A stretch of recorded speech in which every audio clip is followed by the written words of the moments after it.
Welcome to ERC Tipsnology.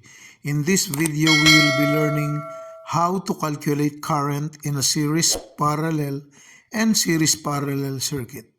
If you have one resistor with a voltage source of 50 volts and you would like to know the current, the value of the IT will be the same with the value of I1 because we only have a single resistor. So IT equals I1.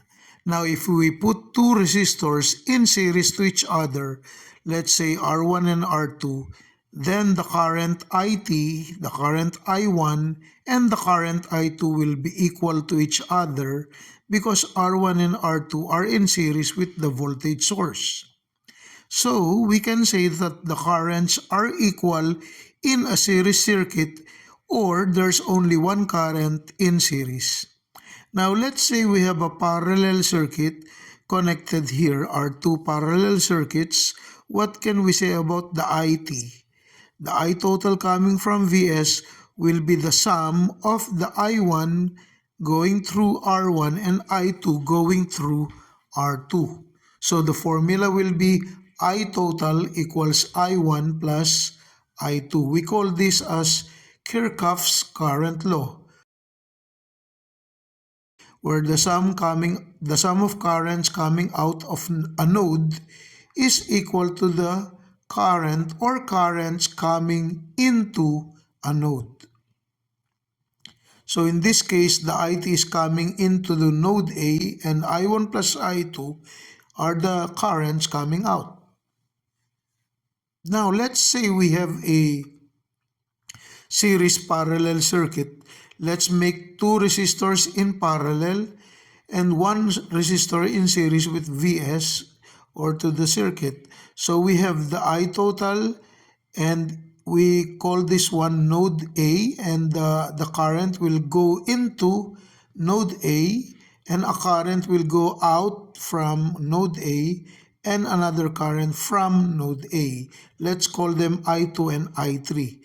Now the I1 is equal to IT because it's series with the voltage source. So we can write here I1 equals IT. Now in the case of I2, we need to add them to be able to get I1. But I1 is also IT, so we have the same formula. We call this as KCL or Kirchhoff's current law. Now there's another one we will study now, the current divider rule, where this current divider rule we will apply here is for two resistors, R1 and R2. For example, R1 and R2 are in parallel, so the formula will be R2 over R1 plus R2. You get the opposite resistance to the current you want to calculate. So if you want I2, you put R over R plus R multiply with I2, IT, and the current opposite R2 will be R1. That's the formula for current divider rule. Now let's see, so we have here R2, R3 parallel, right? Therefore, the formula in the series parallel will be, current divider rule will be to multiply or to get the opposite of the I, R over R plus R multiply with I. To identify, I2 is opposite R3, so we put R3 over R2 plus R3. Not R1 plus R2, which is in the pure parallel circuit. And the I1 is the one going into A. Now if we want I3, that will be R over R plus R multiply with I and R2, R3. So we put here R2 plus R3, and the opposite of I3 is I2 or R2, so we put R2 over R2 plus R3 in the second formula.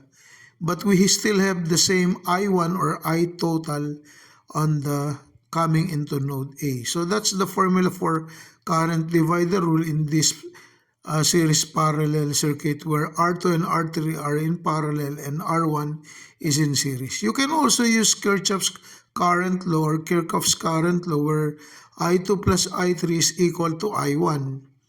That's another formula. Or you can also use Ohm's law to get the currents by using V over R. So if you have V over R, that would be like this for I1, I2, and I3. That's the formula we can use here. Now, the problem, if you want to find the V1, you can use the voltage divider formula.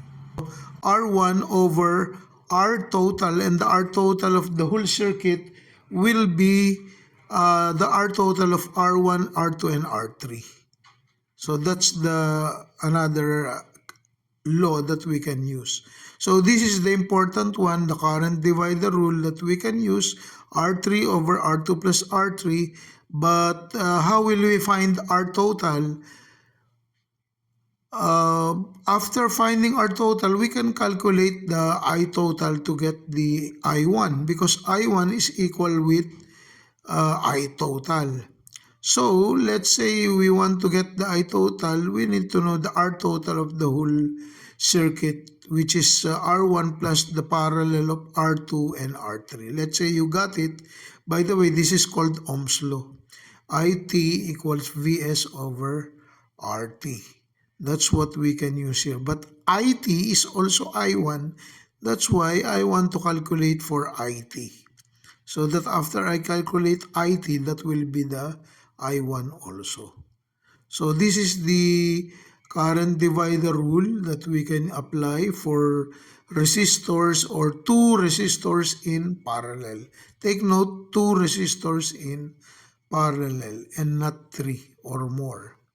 For that one, we can use the other formula for more than two resistors in parallel. So remember the Ohm's law is IV over R.